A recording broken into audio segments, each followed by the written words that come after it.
Saber da Nova Era apresenta audiolivro Elucidações do Além. Obra psicografada por Hercílio Mais. Pelo Espírito Ramatiz. Ajude nosso canal a crescer. Deixe seu like. Inscreva-se. Ative o sininho e compartilhe com seus amigos que, como você, também estão na busca do saber da nova era.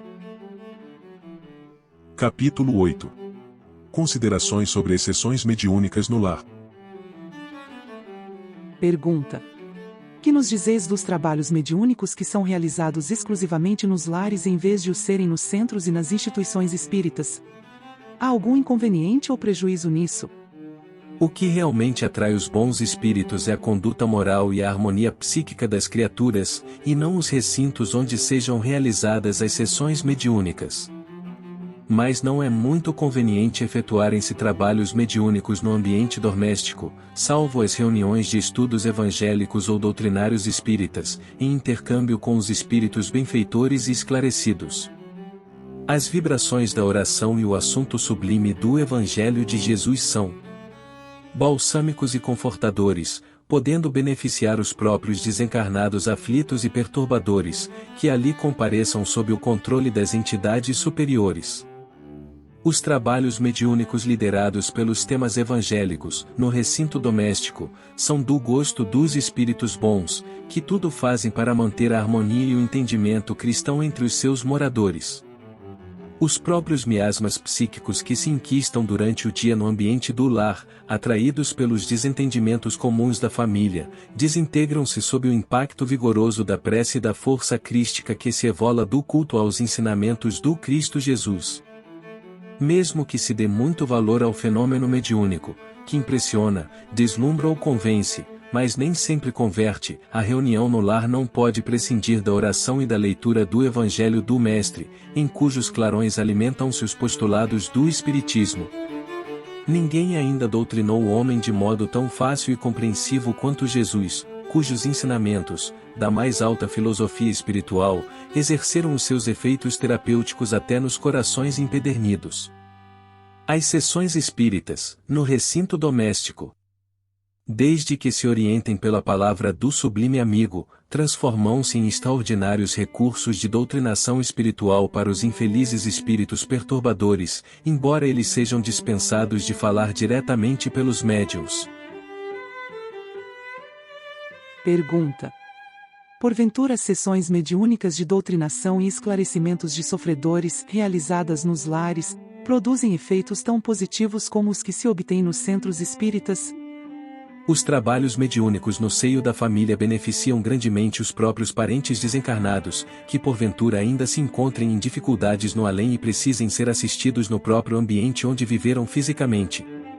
Mas nem sempre é conveniente promover no lar o desenvolvimento de médiuns, o tratamento de obsessores e o intercâmbio com as falanges perturbadas ou vingativas.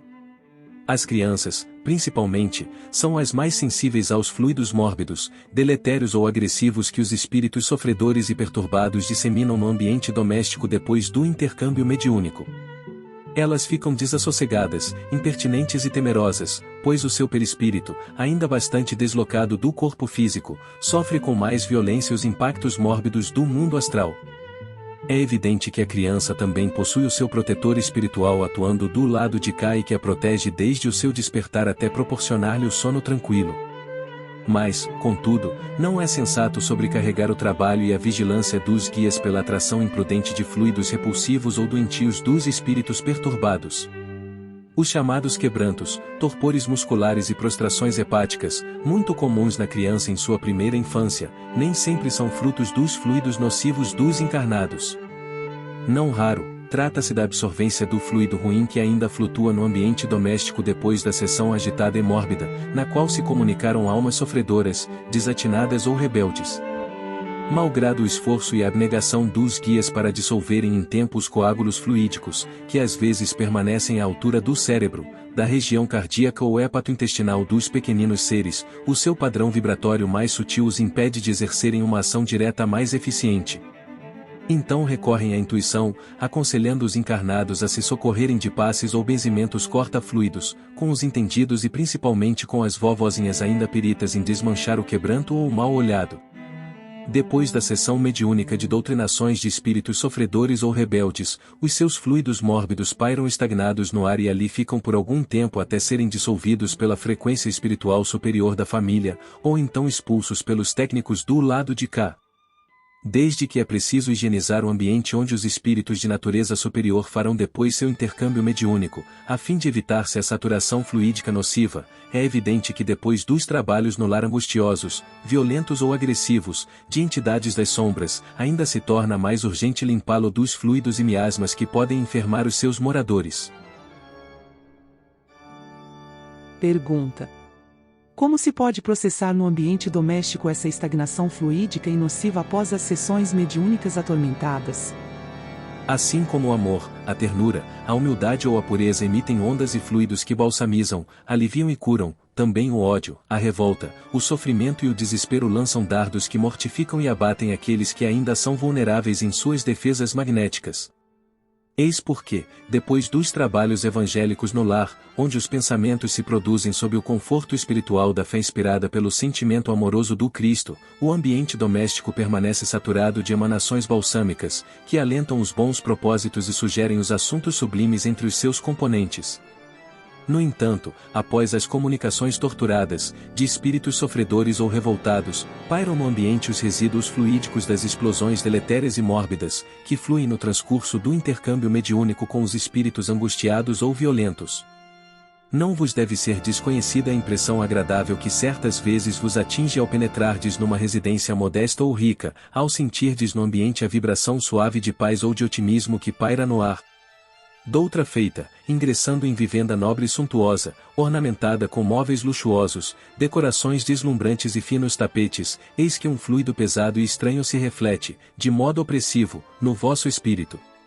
No primeiro caso, tendes o lar tranquilo e afetuoso, onde a família, afeita aos ensinamentos do Cristo Jesus, intercambia sentimentos cristãos e vive em harmonia fraterna. No segundo, as contendas violentas, as amarguras, a revolta e o ódio entre os seus componentes geram os resíduos e os miasmas detestáveis que flutuam na atmosfera doméstica e causam mal-estar nos visitantes.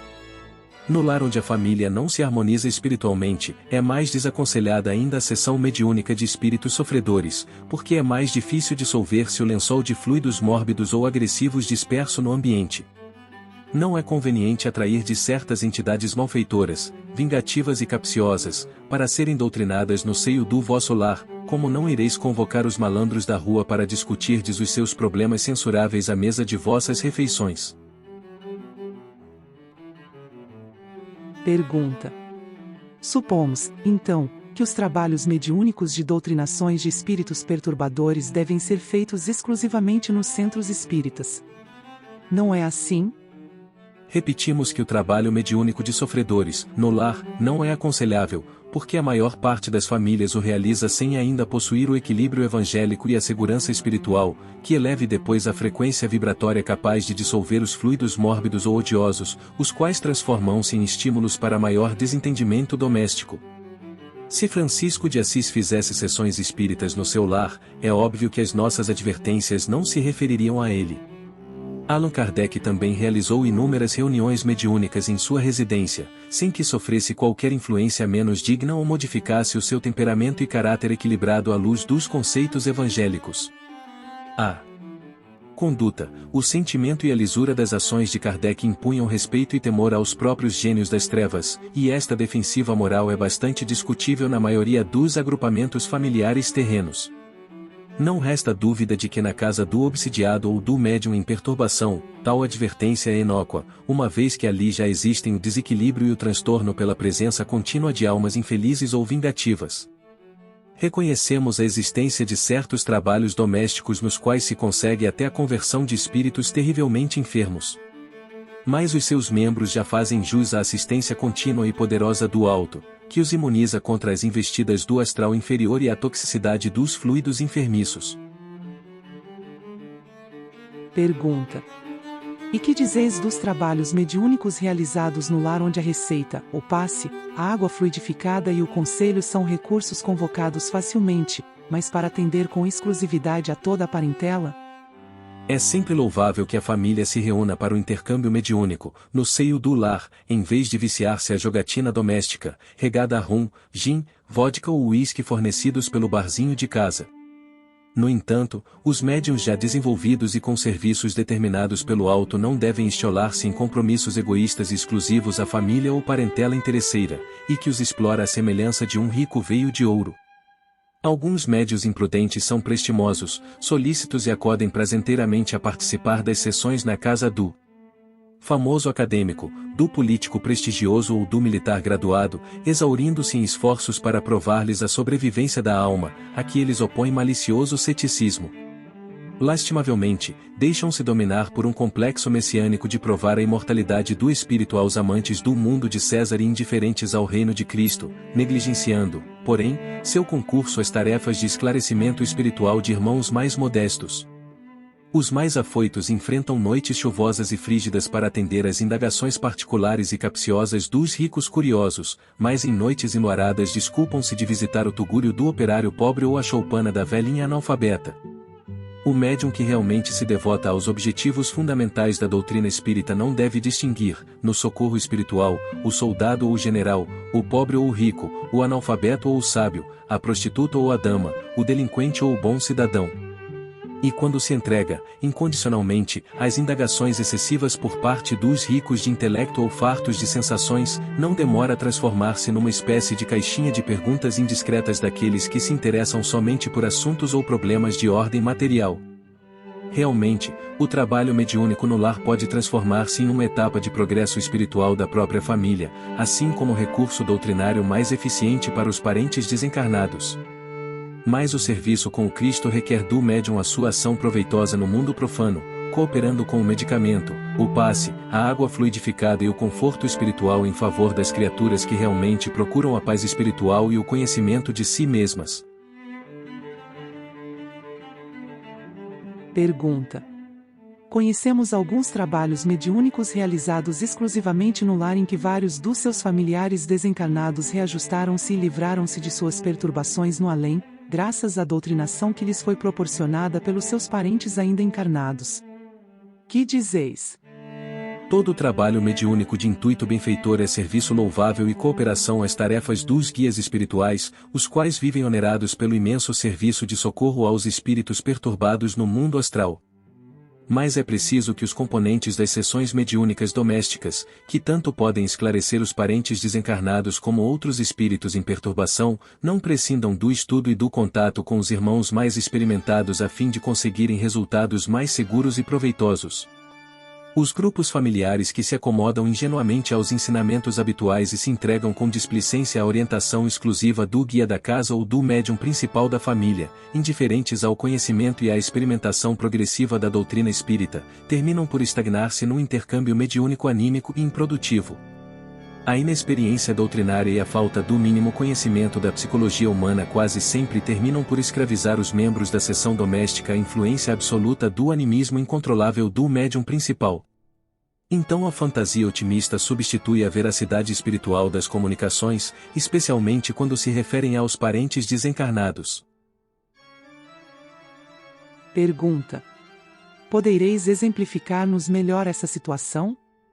É de senso comum que a família terrena, além de fortemente sentimentalista, ainda é apegada aos preconceitos e às tradições ancestrais.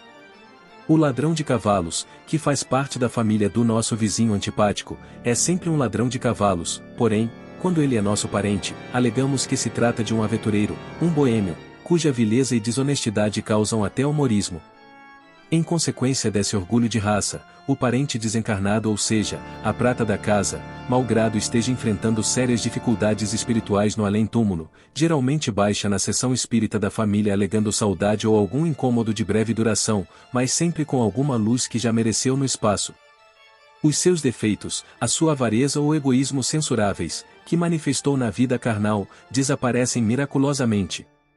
E então, acontece o seguinte: aqui, o esposo desencarnado, que foi administrador corrupto e homem sensual, perseguidor de donzelas, baixa pela esposa médium, que no seu animismo sentimentalista o julga amparado pelos espíritos do alto, afirmando que em vida praticara inúmeros atos bons e fizera caridade ocultamente. Ali, o negociante impiedoso, egoísta e avaro, que só atendia ao conforto e à suntuosidade da família, mas retinha o pagamento do mísero operário ou penhorava os bens da viúva pobre, incorpora, manifestando virtudes ou sentimentos que não possui. Acolá, o filho perdulário, viciado e indiferente à luta heróica dos progenitores terrenos, manifesta-se pela médium parente afirmando que a sua rebeldia filial resultava de maus espíritos que o perseguiam. A família espírita, mais de poucas letras e ignorante dos mais rudimentares princípios da psicologia, acredita, ingenuamente, que a morte do corpo é salutar banho miraculoso, capaz de modificar instantaneamente os espíritos faltosos e imperfeitos. Julga que as portas do céu entreabrem-se festivamente para os seus parentes, embora eles tenham sido pecadores empedernidos, pois há de descobrir-lhes as virtudes ocultas e ignoradas, aflorando depois da desencarnação. É muito difícil convencer os terrícolas de que eles são os únicos responsáveis pelos seus atos, cumprindo-lhes sofrer os efeitos bons ou maus após a morte. Não conhecemos, no além, qualquer processo de magia capaz de atear fulcros de luz no coração daqueles que ainda não souberam apurar o sentimento crístico no contato com o mundo material. Diz um provérbio hindu, que o pecado do vizinho é virtude em nossa casa, motivo pelo qual os médios participantes de trabalhos mediúnicos no seio do lar ainda se deixam dominar pelo falso sentimentalismo que minora sempre o passado pecaminoso do parente desencarnado. Não há dúvida de que, para a família, o resfriado do caçula é acontecimento bem mais importante e trágico do que a tuberculose que devora o filho alheio. Mas o certo é que o fenômeno corriqueiro da morte física não estabelece privilégios nem produz milagres extemporâneos, pois aqueles que atravessam a vida terrena cometendo extrapolias condenáveis pelas leis espirituais, embora o otimismo dos encarnados depois lhes atribua virtudes ignoradas, hão de permanecer perturbados no além e destilando os venenos psíquicos que tenham movimentado contra si mesmos. Malgrado nas sessões mediúnicas familiares os médiuns descubram louvores e dons espirituais desconhecidos nos seus parentes desencarnados, estes não se eximem de colher os frutos podres das sementes daninhas que tenham semeado na existência física. E nada é mais constrangedor e desairoso para os espíritos desencarnados, do que ouvirem louvores e serem agraciados com atributos santificados, quando ainda sentem na alma o fel amargoso de suas próprias vilezas morais e mazelas espirituais.